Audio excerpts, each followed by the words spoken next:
We now arrive at the border property.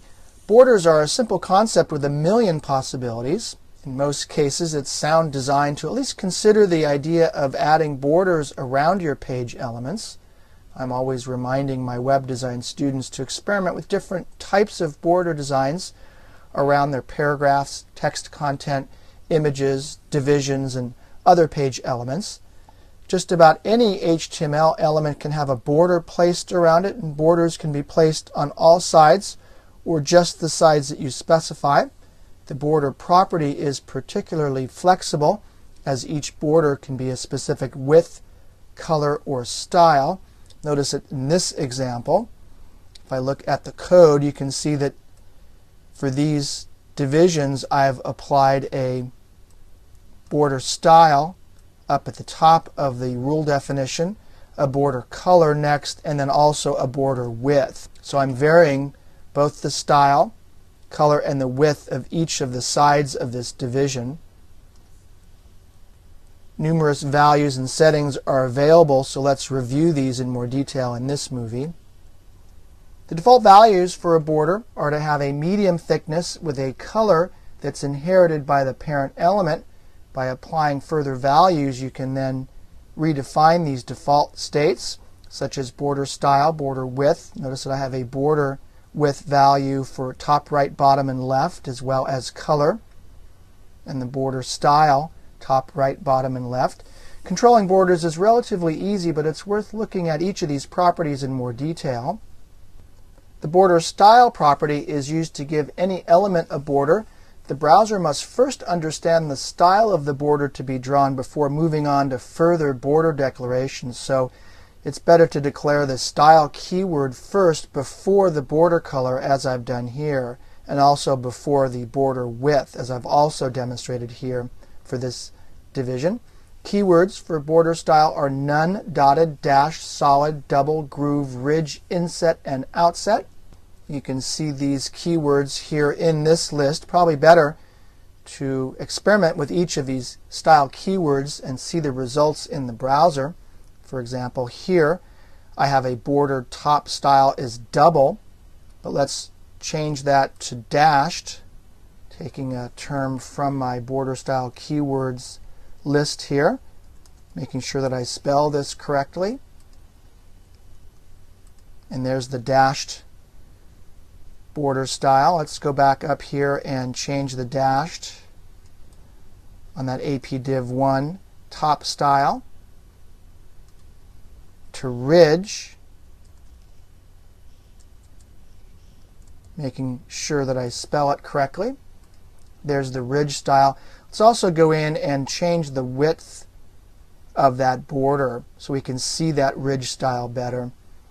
Border top width is thick there. That's probably the best place to start. Let's go ahead and apply this a pixel value, 25 pixels. We can see that maybe a little bit better. Probably the color is not helping us there. Let's also try another term here. Let's try replacing the ridge with another keyword, inset. So go through and adjust these properties to really see their effect. Let's change the color of that border top, making sure I have APDiv1 border top color. Let's change that to actually a named color. Let's change it to red. We can see that inset a little bit better there.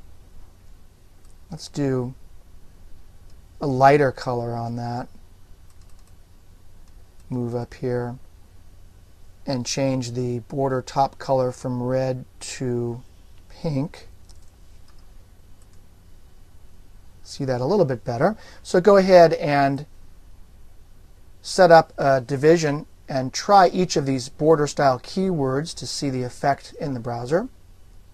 Also, go ahead and make changes to the border colors and the border widths, experimenting with the various values.